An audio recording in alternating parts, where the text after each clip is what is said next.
Սուրբ Հովան Մանդակունի ճառեր Թուղթ կնաթողների մասին Մեր Տերը Հիսուս Քրիստոս իր փրկող հանդիմանական խոսքերի պատճառով չարչարանքներով խաչվեց Աստվածամարդ ազգի և ընդդիմացող ժողովրդի կողմից։ Այժմ էլ նրանք, ովքեր հոգիների փրկության համար ուղիղ և փրկական խոսքեր են ասում, անարգվում ու բամբասվում են կարծեցյալ իմաստունների կողմից։ Բայց դա իմաստություն չէ, այլ իշխանության անիրավություն, իմաստությունը Տիրոջ երկյուղն է, և նա, ով գտավ Տիրոջ երկյուղը, գտավ նաև իմաստությունը։ Եվ եթե մարդ իմաստուն լինի, չի արհամարհի իրեն օգնողին։ Իմաստունն էր Մովսեսը, բայց լսեց Հոթորի խրատը, հոգևոր էր Դավիթը, բայց նրան պետք եղավ Նաթանի հանդիմանությունը։ Իմաստունները լսում են իմաստուններին, և խոնարհները հնազանդվում են խոնարհներին, քանզի նրանք, ովքեր մտքի աչքով ուղղապես նայեն Աստծո պատվիրաններին, և հոգևոր վարքով և ազնիվ բարքի հանդարտությամբ ստանան սրտի քաղցրություն, չեն արհամարհի այսպիսի դիտողությունները։ Քանզի երանելի Պետրոսն ասում է. «Տղամարդիկ թող իմաստությամբ ապրեն իրենց կանանց հետ, հարգեն նրանց, իբրև դյուրաբեկ անոթի»։ Եվ չի հրամայում ատելությամբ հեռանալ նրանցից, քանի որ ամեն ոք, ով ատում է եղբորը, մարդասպան է։ Իսկ նա, ով ատում է իր կնոջը, անձնասպան է, և նա, ով զավակ չունենալու պատճառով ատում է իր կնոջը, չար է Աստծո առջև։ Ինչ օգուտ ունի որդիներ խնդրելը և անիրավ ատելությամբ հոգին կորստյան մատնելը։ Քանզի Աստծո մոտ խնդիրը ոչ թե որդիներ, այլ անարատ հոգի ունենալն է։ Քանզի մարգարեն նույնպես անիրավ որդիներ ունենալու մասին է ասում, թե նրա վարձը Աստծո մոտ է,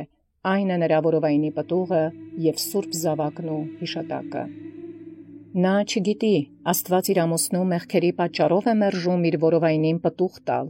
կամ էլ այլ բարիքի համար արդյոք իրեն զավակներ չտվեց, որովհետև շատ զավակներ կան, որ բարկացնում են իրենց ծնողներին, արյան մեջ են թաթախում նրանց կյանքը, այդ պատճառով է արդյոք, որ Աստված իրենց զավակներ չի տալիս։ Մեկ այլ անիրավություն է Աստծո գործը մարդուց պահանջելը, իսկ Պողոս առաքյալն ասում է, թե անիրավներն Աստծո արքայությունը չեն ժառանգելու։ Իսկ թագավորների և իշխանների անիրավության հանդիմանիչներն ու արգելակողները Աստծո պատվիրաններն են։ Արդ, իսկ որդիներն ինչ օգուտ ունեն հոգիների համար, երբ Գիրքն ասում է. «Ահա մարդն ու իր գործերը»։ Արդ, մտաբերիր այն ահագին օրվա ահեղ արհավիրքները և Աստծո կամքին ընդդեմ ոչինչ մի արա, որի համար սոսկալի դատաստանից հետո կմատնվես տանջանքների, ոչ ոք թող չկարծի, թե այն չարչարանքները նման են այստեղի չարչարանքներին, որ երկրավոր թագավորներն են ենթարկում մահապարտներին։ Այնտեղի չարչարանքները դառը լացուկոցով ու սարսափելի կսկիցներով են, աղեխարշ ցավեր հրեղեն հորդահոս գետերից ծնված, որոնք վերից պիտի հոսեն հրացայտ կայծերով հնոցի փոսերի մեջ, ուր չարչարվում ու այրվում են մեղավորների մարմինները, տարտարոսների խորքերում և անլույս խավարի ու թունավոր որդերի մեջ։ Ոչ ոք խոսքերով նկարագրել չի կարող այդ դժնդակ աղետներն ու չարչարանքները, խղճալի վարանումները, անվերջանալի տանջանքների համար ահավոր ողբը, եթե ամբողջ աշխարհը մեծ սգով ողբա, նաև փայտերն ու քարերը լաց լինեն ողորմելի ողբի ձայներով, չեն կարող արժանապես ողբալ ու սգալ նրանց, ովքեր մատնվեցին այն չարատանջ գեհենին և անվերջանալի տանջանքներին։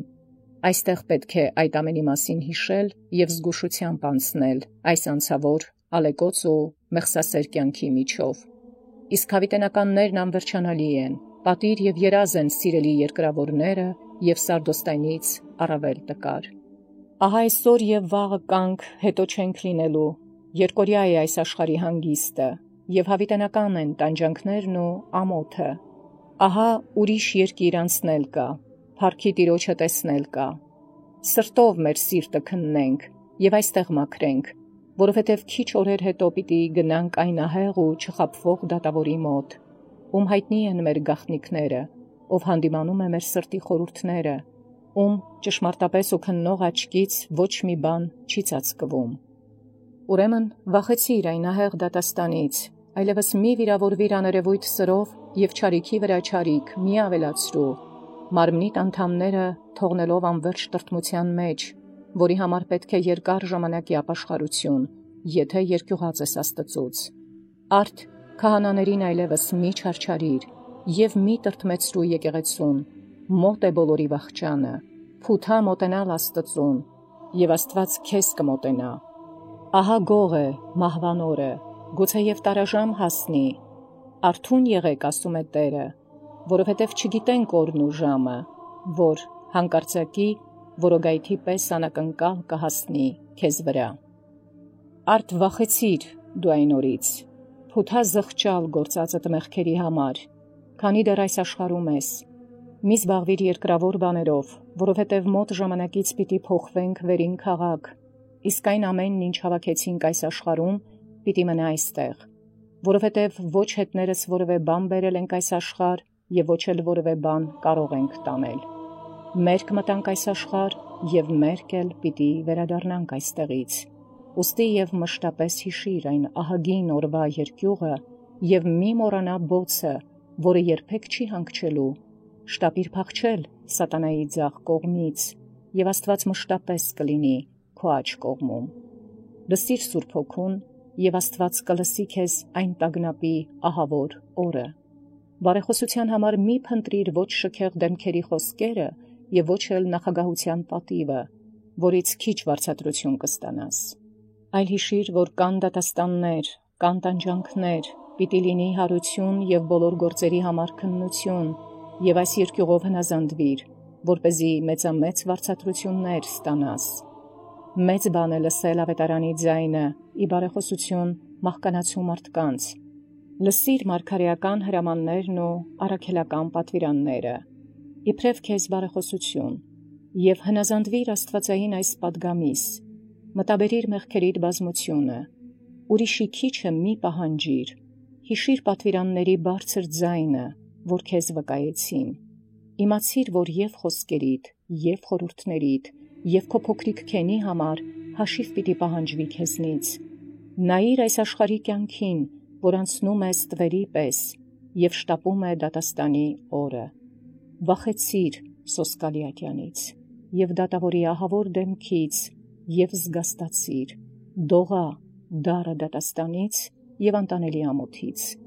եւ շտապիր հաշտեցնել նրան, զարհուրիր սարսափելի տանջանքներից եւ անլույս խավարից, եւ դարձիր դեպի լույսի ճանապարհը, փափագիր անբավ բարիքներն ու անվերջանալի փափկությունը, եւ հանիր, հալածիր քեզնից սատանայի հոգեկորույս խորհուրդները, հնազանդվիր Սուրբ Հոգու հրամաններին եւ Աստծո բերանի խոսքին, որը քեզ ասվեց այս թղթում, որպեսզի քո հնազանդության վարձատրությունը, երկնքի արքայությունը շնորհի քեզ անվերջանալի բարիքների հետ միասին, որպեսզի քեզ այստեղ առողջ մարմնով հեռու պահի ցավերից եւ քավված հոգով մեղքերից, եւ քո ամբողջ հոգին, շունչն ու մարմինը անարատ պահվի, մինչև մեր Տեր Հիսուս Քրիստոսի գալուստը, որին փառք եւ պատիվ հավիտյանս հավիտենից, ամեն։